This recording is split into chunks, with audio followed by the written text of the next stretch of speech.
Mi hijo me tenía miedo, así que lo abracé. Me dijo que nunca imaginó que lo considerara como mío. No lloré, solo le prometí que iba a cambiar. Lastimaba constantemente a mi esposo, que me amaba con todo su corazón, solo para estar con mi primer amor. Pero al final fui traicionada por mis amigos y por ese supuesto gran amor. Cuando recuperé mis recuerdos, me alejé de ellos de inmediato y volví a los brazos de mi esposo. Después de recibir un golpe en la cabeza con un libro que cayó del cielo, literalmente, nuevos recuerdos aparecieron en mi mente. Y por culpa de esos recuerdos, toda esa obsesión por mi primer amor desapareció al instante. Cuando desperté todavía medio aturdida, pensé que estaba en un sótano oscuro y húmedo, despertando todos los días preocupada por cómo iba a ganar dinero, porque si no terminaría en la calle. Al día siguiente miré a mi alrededor. La habitación estaba decorada con lujo, todo ordenado exactamente como me gusta. Los recuerdos extras eran tan vívidos que parecía que el cielo me estaba enviando un mensaje. Si sigues a Venecia, vas a tocar fondo. Abrí las cortinas y vi un inmenso campo de rosas. Mi esposo Adrián había contratado jardineros profesionales solo para plantar esas flores.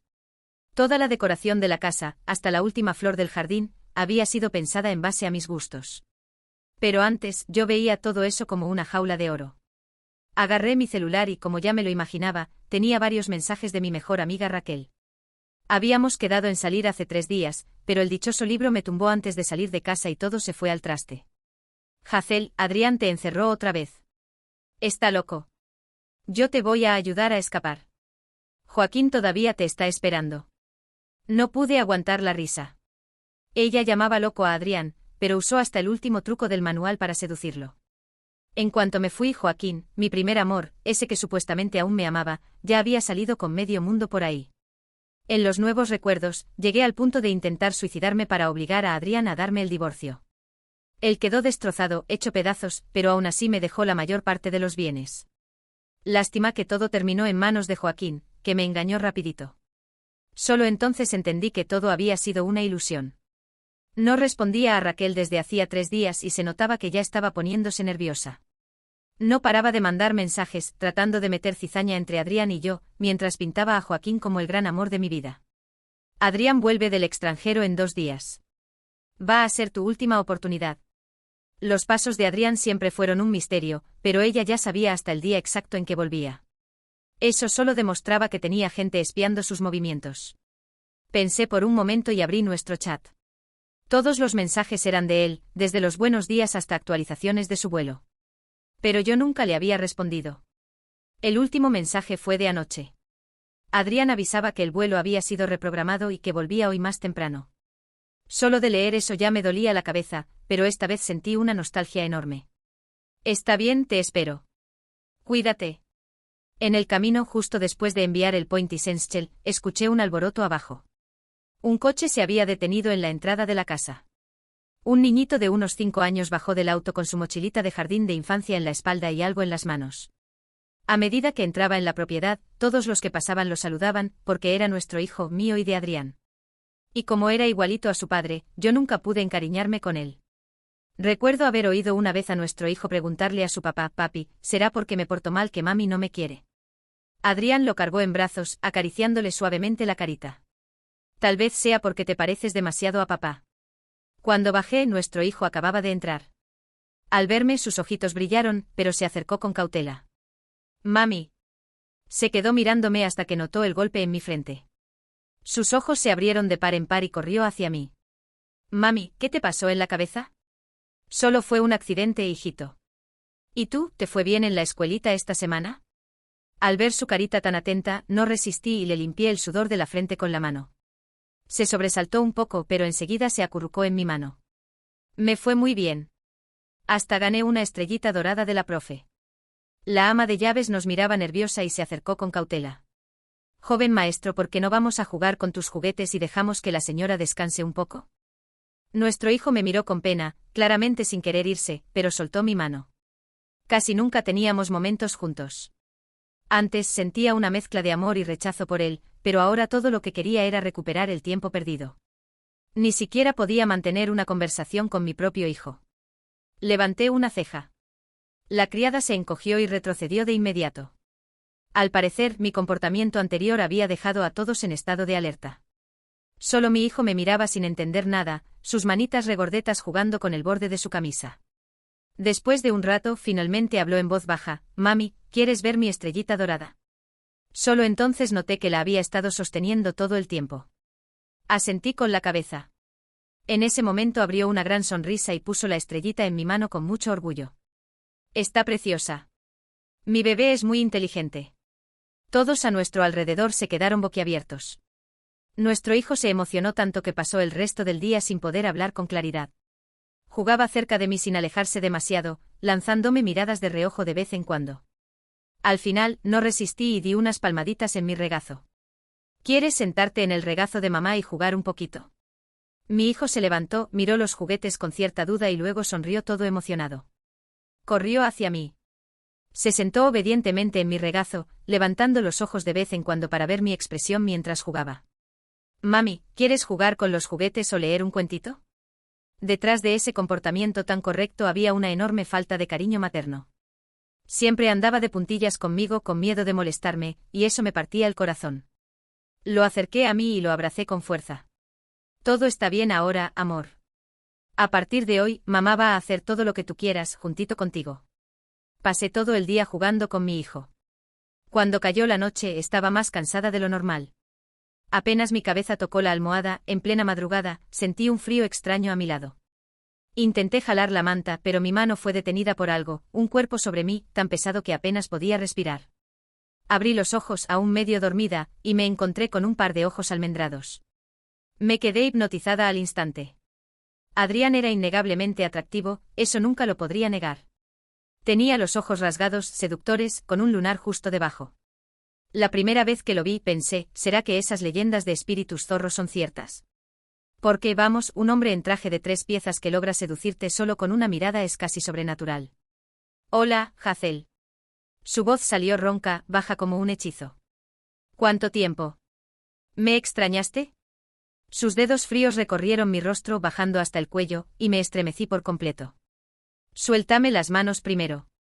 Él soltó mis manos con una leve sonrisa en el rostro como si estuviera en control de todo, y tal vez lo estaba. Adrián siempre tuvo esa forma de moverse por el mundo como quien ya conoce el final de la historia. Y esa noche entendí cuánto tempo pasei escrevendo capítulos inteiros en que él era apenas figurante, cuando na verdade foi o único que ficou. O único que limpou mina bagunca, que mantévenos a casa de pé en cuanto eu fugia da vida que construí con ele.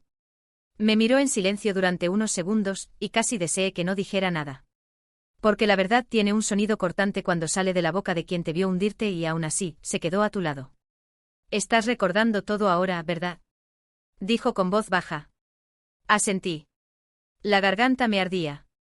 Porque es fácil culpar a todos cuando estás perdida. Lo difícil es mirarte al espejo y reconocer a la villana detrás del maquillaje de víctima. Fui cruel con él. Usé nuestra casa como campo de batalla, a nuestro hijo como escudo emocional, nuestra historia como moneda de cambio por promesas vacías de un amor juvenil. «Tú nunca me amaste», dije, queriendo provocarlo, herirlo. Porque aún había una parte de mí adicta a ese juego de empujar a los demás al abismo solo para no tener que enfrentar mi propia caída. Él rió. Rió de una forma triste, resignada, como quien ya ha sangrado demasiado como para temer otro corte. «Te amé incluso cuando intentabas matarte para huir de mí, Hazel. Y aún así, te esperaba en la puerta del hospital». Giré el rostro. No podía mirarlo. Porque ese hombre allí era la prueba viva de todo lo que tiré por una ilusión. Joaquín. Ese gusano disfrazado de amor solo quería lo que yo podía ofrecer. Dinero, estatus, sexo. Amor verdadero nunca lo hubo. Y yo, ciega de carencia, lo entregué todo, incluso a mi hijo, mi hogar, mi dignidad. «Raquel te llamó hoy», continuó él. «Dijo que quería rescatarte. Que estabas atrapada. La misma Raquel que intentó meterse en mi cuarto usando mi camisa después de la primera vez que saliste de casa». «¿Lo sabías?». No lo sabía. Pero tampoco me sorprendía. Raquel siempre fue ese tipo de mujer, la que sonríe en tu cara mientras agenda citas con tu marido a tus espaldas. Y yo, imbécil, todavía la llamaba hermana. «¿Y Joaquín?», pregunté casi en un susurro. Adrián sacó el celular del bolsillo de su saco, todavía usaba traje, incluso de madrugada, incluso en nuestra cama, y lo lanzó a mi lado. Había capturas. Fotos. Audios. Joaquín con otras mujeres, riéndose a mis espaldas. llamándome loca útil. Contando el plan con Raquel, hacer que yo pidiera el divorcio, sacarle dinero a Adrián y luego ser desechada como un trapo viejo. Apostaron, Hazel. Apostaron cuánto tiempo te tomaría intentar suicidarte otra vez. Apostaron si yo te perdonaría. Apostaron si te quedarías con la ropa o con la casa. Para ellos solo eras un juego. El asco me subió por la garganta. Quise vomitar. Quise gritar. Pero por encima de todo quise destruir. Con mis propias manos. A cada uno de ellos. Y no solo por la traición. Sino por todo lo que me quitaron, tiempo con mi hijo, amor propio, sanidad. ¿Por qué no me echaste de la casa, Adrián? Él me miró con una intensidad que quemaba. Porque sabía que un día ibas a despertar. Que recordarías quién eras antes de dejar que gente podrida llenara tu cabeza de veneno. Porque tú no eras esa mujer que volvió de la casa de Joaquín vestida de excusas. Tú eras la Hazel que reía con su hijo en brazos y decía que no necesitaba nada más que a nosotros. Lloré. No por los recuerdos. Sino por el tiempo que perdí intentando ser lo que otros esperaban de mí. Lloré por cada juguete que no compartí con mi hijo. Por cada buenas noches que Adrián dijo en silencio. Por cada te amo que dijo al vacío. Al día siguiente no me levanté como la Hazel rota de los últimos años. Me levanté como la mujer que iba a hacer justicia. Y no justicia de tribunal, de denuncia, de expediente. Sino justicia personal, emocional, de la que cicatriza el pecho con la sangre de los que se rieron mientras te ahogabas. Empecé por Raquel. Fui a su oficina y le entregué, sin decir palabra, un sobre con todas las conversaciones que encontré en el celular de Adrián. Incluyendo las que probaban que desviaba dinero de la empresa de su hermano usando mi nombre como prestanombres. Se puso pálida. Temblaba. Intentó justificarse. Pero me di la vuelta antes de que abriera la boca. Ya había dicho demasiado en esta vida. Joaquín fue más difícil. Aún intentaba convencerme de que nada era lo que parecía. Así que le envié un vídeo. Un vídeo simple. De mi hijo y yo jugando en el jardín. Riéndonos. En paz. Y en la leyenda escribí, perdiste. Después lo bloqueé. No merecía ni mi desprecio. Adrián no preguntó nada. Solo volvió a casa esa noche con una sonrisa cansada y los ojos llenos de agua. Nuestro hijo corrió hacia él con una cartita en la mano. Papi, mami dijo que ahora vamos a ser felices todos los días. Adrián me miró. Y en ese momento, sin promesas, sin reconciliaciones dramáticas, sin besos de novela, entendí que el nuevo comienzo no necesitaba público. Él me perdonaría a su tiempo. Nuestro hijo volvería a confiar a su tiempo. Y yo, por fin, sería la mujer que siempre debí ser. Pero no sin dejar algo claro: si alguien vuelve a tocarnos, no habrá advertencia.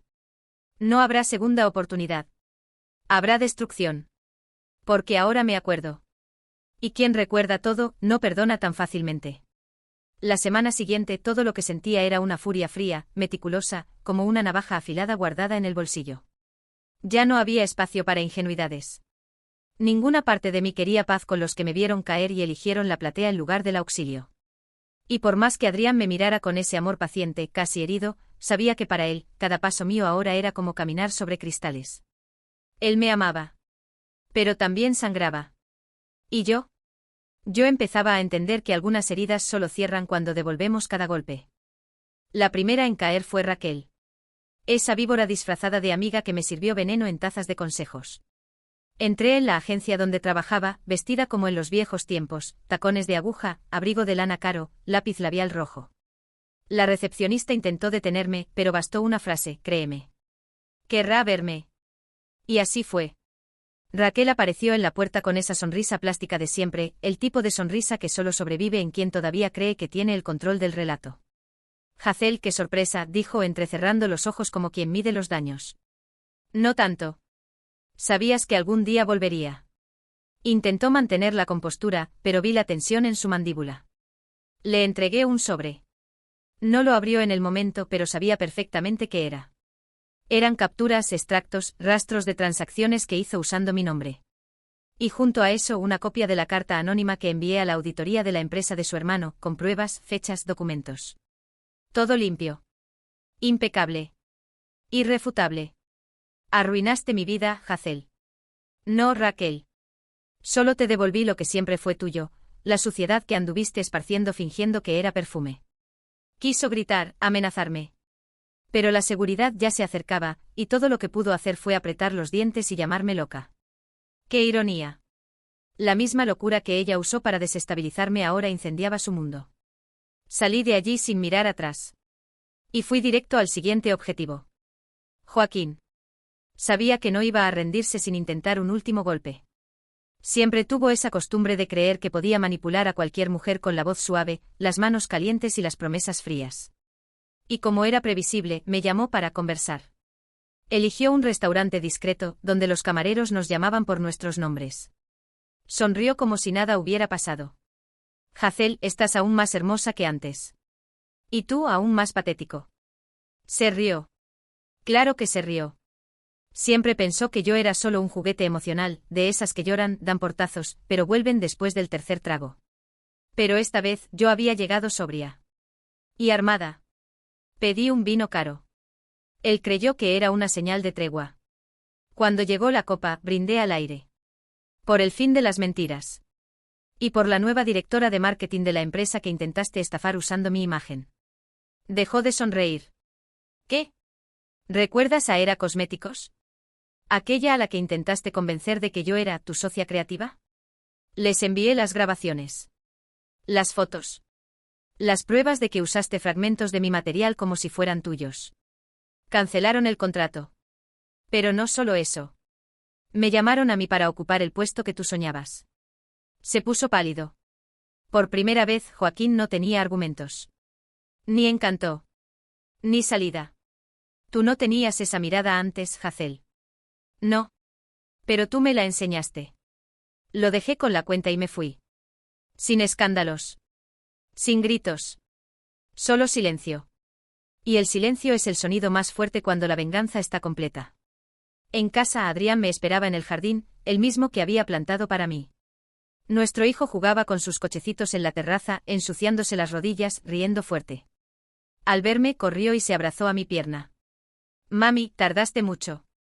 Me agaché y lo abracé con fuerza. Mamá estaba resolviendo unas cosas. Pero ahora estoy aquí. Y no me voy a ir más. Me miró como quien pone a prueba una promesa. Y por primera vez sentí que podía cumplirla. Porque ya no era rehén del pasado. Ni cómplice de los que me apuñalaron. Ahora, era solo yo. Yo y los escombros que ellos dejaron, que convertiría en cimiento. Más tarde, después de que nuestro hijo se durmiera, Adrián me llamó al despacho. No dijo nada. Solo me entregó un sobre. Dentro estaban los papeles del divorcio. Ya firmados por él. Eres libre, Hazel. Siempre lo fuiste. Si quieres irte, ahora puedes. Lo miré. Y entonces lloré. No de culpa, sino de alivio. Porque por primera vez no era él quien me dejaba. Era yo quien decidía quedarme. No quiero irme. Solo necesitaba reencontrarme para entender por qué esta casa es el único lugar donde todo tiene sentido. No dijo nada. Solo me atrajo hacia él. Y esa noche dormí en los brazos del hombre al que casi destruí. Pero que, incluso roto, nunca soltó mi mano. Y mientras el mundo allá afuera aún pensaba que yo era frágil, loca o inestable, yo estaba ahí. Completa. Peligrosa. Y lista para asegurarme de que nadie volvería a borrar mi nombre de la historia. Porque ahora, la historia es mía. Y escrita por mí con sangre, memoria y justicia. A la mañana siguiente me despertó el aroma del café recién hecho que venía de la cocina. Adrián estaba preparando el desayuno con nuestro hijo, y por un instante, todo pareció normal. Una escena común. Familiar. Pero yo sabía que aquello era mucho más que rutina.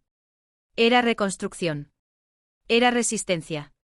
Cada sonrisa que él me daba, cada vez que nuestro hijo me llamaba mamá con naturalidad, era un nuevo ladrillo en la pared que yo misma había derrumbado con mis propias manos años atrás. Pero la normalidad no dura cuando tienes cuentas pendientes con el pasado. Alrededor del mediodía, recibí una notificación en el celular. Un correo con un asunto directo sin rodeos, estamos listos para conversar. Era del abogado de Joaquín. El mismo abogado que intentó demandarme por incumplimiento emocional, cuando huí de aquella relación enfermiza. El mismo que usó audios manipulados y fotos antiguas para hacerme parecer inestable, desequilibrada, incapaz. Puse los ojos en blanco y borré el correo. Ya no era tiempo de hablar. Era tiempo de consecuencias. Ese mismo día finalicé el envío de todos los documentos que llevaba semanas preparando con la ayuda de mi nuevo equipo legal, formado por mujeres fuertes, firmes, curtidas por la vida y hartas de ver a hombres como Joaquín usar el sistema para hacerse pasar por víctimas mientras devoran reputaciones femeninas con la punta de sus mentiras. La denuncia fue entregada a la Fiscalía con más de 100 páginas de pruebas, transferencias fraudulentas, acuerdos verbales registrados, grabaciones que él ni recordaba que yo tenía. Pero lo que más dolió fue releer, línea por línea, los informes del hospital de la última vez que intenté quitarme la vida. El parte médico describiendo mi estado. Los puntos en la piel. La lista de medicamentos. Y al lado, la firma de Adrián como responsable. Él fue quien me llevó. Él firmó. Él se quedó. Mientras Joaquín me bloqueaba y Raquel decía que yo estaba haciendo drama. Por primera vez enfrenté esos documentos sin llorar. Porque ahora estaba de pie. Ahora, yo era el drama. El vendaval. La tormenta que ellos juraron que nunca llegaría. La noticia del proceso contra Joaquín se filtró en menos de 48 horas. Un amigo periodista, aquel del que Raquel se burlaba, llamándolo reporterucho de quinta, publicó el reportaje completo con todos los nombres. Incluido el de ella. El impacto fue inmediato. La agencia donde trabajaba la suspendió por tiempo indefinido. Joaquín desapareció de las redes. ¿Y yo? Fui invitada a dar una conferencia sobre manipulación emocional y reconstrucción femenina en un congreso internacional. Pero no era venganza. No en el sentido común. Era limpieza. Yo no quería solo que pagaran. Quería que cada mujer borrada por un hombre arrogante o traicionada por una amiga envidiosa viera lo que ocurre cuando dejamos de pedir disculpas por sobrevivir. En la conferencia usé un vestido rojo, el mismo que Adrián una vez dijo que hacía que mis ojos brillaran como si ardieran. Miré al público y respiré hondo. Mi hijo y Adrián estaban en primera fila. Y antes de comenzar, solo dije una cosa. Durante años dijeron que yo era inestable. Que no sabía lo que quería. Hoy, tengo claro lo que no permitiré nunca más. Me aplaudieron de pie. Pero nada de eso importó tanto como lo que ocurrió al salir del evento. Recibí un mensaje del abogado de Joaquín. Un acuerdo apresurado. Un monto alto. Muy alto. Querían silenciar la denuncia. Comprar mi silencio. Borrar todo con una transferencia bancaria. Me reí. Fuerte. Sola en el baño del hotel. Luego respondí con una sola frase. ¿Ese monto cubre tu dignidad? Porque la mía ya no se compra. En los días siguientes Raquel intentó contactarme. Mandó flores. Escribió una carta diciendo que estaba arrepentida, que no pensó que todo acabaría así, que me extrañaba. Demasiado tarde. Las flores habría podido quemarlas, pero preferí donarlas. La carta la rompí en 1000 pedazos y la arrojé al inodoro. Que se vaya con las aguas negras, donde siempre perteneció. En cuanto a Joaquín, vino a buscarme por última vez. En persona. Se apareció en la puerta de mi casa, con la misma mirada de perro mojado que una vez me engañó. Vestía como antes, cabello peinado, perfume demasiado fuerte, como si nada hubiera cambiado. Hazel, quería pedirte perdón. Lo miré con la calma que solo tiene quien ya sobrevivió al infierno. No tienes idea de lo que destruiste. De cuánto tuve que reconstruir para estar de pie. Pero, ¿sabes qué es lo que más me indigna, Joaquín? Él tragó saliva. No fue que me traicionaras. Fue que me hicieras creer que el problema era yo. Que estaba loca. Y peor aún, que te necesitaba para existir. Cerré la puerta. Despacio. Sin gritos. Sin espectáculo. Solo con la certeza de que el ciclo se había cerrado con la misma frialdad que ellos usaron para manipularme. Esa noche me acosté al lado de Adrián. Él pasó el brazo por encima de mí, y me permití respirar hondo sin culpa. Nuestro hijo dormía en la habitación de al lado, con una sonrisa serena en el rostro. Y por primera vez en mucho tiempo, no sentí miedo del mañana. Porque ahora sabía, nadie volverá a hacerme dudar de mí misma. ¿Y si lo intentan? Bueno, que se preparen. Porque volví. Y ya no soy la mujer que se tragaba disculpas. Soy la mujer que cierra ciclos con manos firmes. Y cuando cierro, no dejo escapar ni el polvo. Días después, recibí una notificación judicial inesperada. Joaquín había apelado. Otra vez. Intentando alegar daño moral por la exposición pública que, según él, arruinó su reputación y comprometió sus oportunidades profesionales. Daño moral. El hombre que me hizo dudar de mi cordura, que usó mi inestabilidad emocional como arma, ahora lloriqueaba porque por fin tuvo que tragarse su propia suciedad. Me quedé en silencio durante 5 minutos mirando ese documento. No temblé. No lloré. No me desesperé. Solo respiré hondo con la tranquilidad de quien sabe exactamente lo que va a hacer. Entré en la habitación de mi hijo, lo encontré dormido con un librito aún abierto sobre el pecho. Cerré el libro, besé su frente y por primera vez en mucho tiempo, me sentí inquebrantable. Al día siguiente fui personalmente a la oficina de mi abogado. Me senté frente a él y fui clara. Si él quiere guerra, tendrá guerra. Pero ya no quiero defenderme. Quiero que demuestre en el tribunal que puede vivir con la verdad escrita en las paredes. Presentamos una contrademanda. Por difamación, manipulación emocional, falsedad ideológica y uso indebido de mi imagen en propuestas comerciales. Incluimos una solicitud formal para investigar a otras posibles víctimas, sí, porque a medida que salieron las denuncias, otras mujeres empezaron a aparecer. Mujeres que él engañó, usó, desechó. Mujeres que cargaban como yo cicatrices invisibles, porque el mundo todavía cree más en la sonrisa de un hombre encantador que en el dolor de una mujer desacreditada. La audiencia fue fijada para dentro de un mes. Un mes de preparación intensa. Revisité cada parte de mi historia. Leí mensajes antiguos, revisé vídeos, reconstruí cronologías. No por venganza. Por salud mental. Porque nadie debería tener que suplicar para que su dolor sea tomado en serio. Mientras tanto, Raquel reapareció. En redes sociales. Grabó un vídeo llorando. Disculpa pública, lo llamó. Hablando de sororidad, de arrepentimiento, de cómo también fue manipulada. Ridículo. Usaba maquillaje cargado, lágrimas calculadas al milímetro, y un discurso ensayado que parecía sacado de un reality show barato. No estaba arrepentida. Estaba desesperada. Quería limpiar su imagen antes de que el lodo la tragara por completo. La noche antes de la audiencia, Adrián me llevó a ver el campo de rosas. Esas mismas flores que un día vi como una jaula dorada, ahora eran símbolo de todo lo que floreció a pesar del veneno. ¿Estás lista?, me preguntó. Nací lista. Solo lo había olvidado. Y era verdad. Porque el día de la audiencia, entré en esa sala con la cabeza en alto. Sola. Rechacé el apoyo visual de cualquier otra persona. Porque esa guerra era mía. Y nadie más sabría gritar con tanta firmeza. Joaquín estaba allí. Pálido, demacrado, con un traje caro y el ego remendado. Apenas pudo mirarme. Raquel estaba al fondo de la sala, intentando parecer neutral, pero vi el nerviosismo en la forma en que se retorcía los dedos. Cuando me llamaron a testificar, hablé durante 43 minutos. Sin interrupciones. Sin titubeos. Conté todo. Desde el principio hasta el final. Mostré documentos. Detallé abusos sutiles. Relaté episodios que él creía que nadie había visto. Hablé de cómo me aislé, de cómo enfermé, de cómo quise desaparecer. Y de cómo, aún así, resurgí. Más fuerte. Más lúcida. Y más peligrosa. El abogado de él intentó desestabilizarme. Intentó insinuar que yo quería fama, atención, dinero. Me reí. Frente al juez. Frente al mundo. Porque la mujer que un día pidió perdón por existir ahora era una amenaza para cualquiera que osara intentar borrarla. Lo que yo quiero, dije, es justicia. No la de los libros. Sino la que empieza cuando caen las máscaras. La justicia que no pide permiso. La que llega sin avisar. Y cuando llega, lo limpia todo. Aunque sea con fuego. Cuando salí de la sala, no había dudas. Hasta el juez me miró con algo entre respeto y asombro.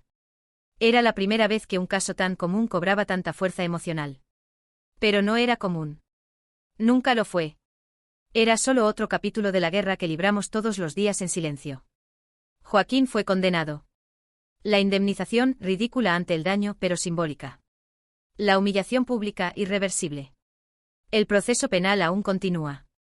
¿Y yo? Volví a casa con la sensación de que algo, por fin, se había cerrado. Mi hijo corrió hacia mí con una cartita de colores en las manos. Mamá, dibujé nuestra casa con flores. ¿Estás sonriendo? Adrián apareció detrás, con una mirada que lo decía todo. No hacía falta que me dijera que estaba orgulloso. Lo sabía. Y por primera vez, yo también lo estaba. ¿Y sabes qué es lo que más me indigna ahora? Saber que durante tanto tiempo permití que me moldearan con culpa. Que me convencieran de que yo era difícil, exagerada, inestable. Que permití que se rieran de mi dolor, llamándolo drama. Pero eso se acabó. Porque ahora soy la mujer que intentaron destruir, solo que más fuerte, más peligrosa, y con memoria afilada. Y si algún día se atreven a enfrentarme de nuevo, recordarán exactamente lo que significa jugar con una mujer que sobrevivió a su propia muerte y volvió con sed de justicia. No para pedirla, sino para tomarla. Pasaron algunos meses desde el juicio. Desde el día en que por primera vez en años sentí que el peso de la palabra justicia encajaba perfectamente en mi pecho. No como venganza cruda, descontrolada, sino como cierre. Y aún así, había cosas que no estaban enterradas. Porque lo que no se resuelve, se repite. Y yo me negué a ser espectadora de un ciclo que casi me mata. La vida fue volviendo a su cauce poco a poco. Adrián y yo no volvimos de forma cinematográfica. No hubo reconciliación de telenovela, ni promesas dramáticas al pie de la cama. Lo que hubo fue compromiso silencioso. Fue cuidado. Fue reconstrucción. Nuestro hijo empezó a llamarme mamá con confianza, sin ese temor de antes. Comenzamos a crear rituales simples, cuentos antes de dormir, picnics en el jardín, pastel de zanahoria los domingos. Cosas pequeñas pero que me mostraban día tras día que estaba ahí. Presente. Completa. Y que ellos, de algún modo, aún me consideraban hogar. Pero entonces llegó la carta. Una notificación anónima, dejada en la puerta de casa. Sin remitente. Sin sello postal. Dentro un pendrive. Y una nota breve. Si de verdad quieres empezar limpia, quizás deberías saber lo que aún está oculto. Contra todo buen juicio, abrí el contenido. Y descubrí lo que ni siquiera el tribunal había revelado. Raquel, incluso después de haber sido apartada de la agencia, seguía reuniéndose con Joaquín. Y peor, lo había ayudado a encubrir movimientos financieros durante la investigación, usando una empresa fantasma a nombre de una prima. Era sutil. Quirúrgico. Pero estaba ahí. Comprobado. En ese momento me di cuenta, lo que había enfrentado era solo la superficie. La suciedad real aún corría subterránea. Y si quería paz de verdad, tenía que llegar hasta el final. Llamé a un antiguo contacto de Adrián, un consultor de seguridad privada que había ayudado en casos de espionaje corporativo. Le mostré las pruebas, le expliqué la situación, y él solo dijo: ¿Estás lista para ensuciarte? Estoy lista para limpiarlo todo, aunque sea con ácido. Durante 3 semanas investigamos. Descubrimos que Raquel había abierto una nueva agencia, con el nombre de otra persona, usando ideas que me robó cuando aún la llamaba amiga. Cada campaña era un pedazo de lo que construí con esfuerzo, reciclado, reempaquetado, vendido como original. Joaquín, por su parte, había huido al extranjero. A Francia, según los movimientos de su pasaporte. Pero dejó rastros. Cuentas conjuntas, vínculos con empresas que aún operaban a mi nombre. Sí, todavía lucraba a mi costa.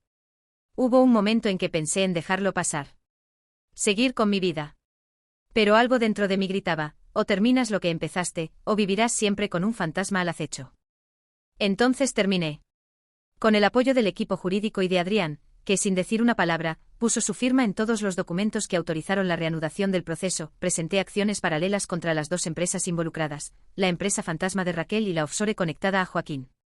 Usé todo. Capturas de pantalla, contratos, testimonios de exempleados, fechas, imágenes. Fue como echar gasolina en un suelo ya empapado. La primera bomba estalló cuando Hacienda comenzó a investigar a Raquel por fraude fiscal. Intentó negarlo, intentó borrar rastros, pero ya era tarde. Incluso la prima que actuaba como prestanombre declaró. Y al final, Raquel terminó presa por obstrucción a la justicia y malversación de fondos. A la salida del tribunal, aún intentó mirarme. Pero su mirada ya no tenía veneno. Solo pánico. Con Joaquín fue diferente. Intentó esconderse. Cambió de país, de nombre, incluso de rostro, según las redes sociales. Pero yo tenía tiempo. Y memoria. Y un hijo que merecía una madre libre de fantasmas. La Interpol lo localizó 7 meses después, en un caso de cooperación internacional. Descubrieron fraudes en otros 3 países. Acusación formal de estafa. Extraditado. Juzgado. Condenado. Vi la sentencia desde lejos por vídeo. Apenas levantaba la vista. El hombre que un día manipuló mi mente y mi cuerpo ahora estaba esposado, con la mirada opaca de quien se da cuenta demasiado tarde de que el juego terminó. Y cuando todo acabó de verdad con cada nombre expuesto, cada mentira deshecha, cada vacío cerrado, me permití parar. No para olvidar, sino para vivir. Hoy vivo en otra ciudad. Un lugar pequeño con calles silenciosas y vecinos que me llaman por mi nombre de pila. Abrí mi propia empresa con mi nombre en la puerta. Mis clientas son mujeres. Mujeres que como yo tuvieron que reconstruirse después de ser llamadas locas, inestables, exageradas. Adrián me visita cada semana con nuestro hijo. Me da espacio. Pero también me da seguridad. Somos dos adultos conscientes de los daños, pero también del cariño. Y a veces cuando mi hijo me abraza y dice que soy la mamá más fuerte del mundo, sonrío con un pequeño dolor en el pecho. Porque él no tiene idea de lo que tuve que atravesar para estar aquí. Pero lo siente. Y eso basta. ¿Me arrepiento? Solo de no haber reaccionado antes. Solo de haber callado tanto tiempo. Pero hoy, si alguien intenta acorralarme otra vez, se encontrará con otra versión de mí. Una que no titubea. Que no perdona fácil. Que sabe exactamente cuánto vale el silencio y cuánto cuesta romperlo. Porque ahora no sobrevivo. Ahora mando.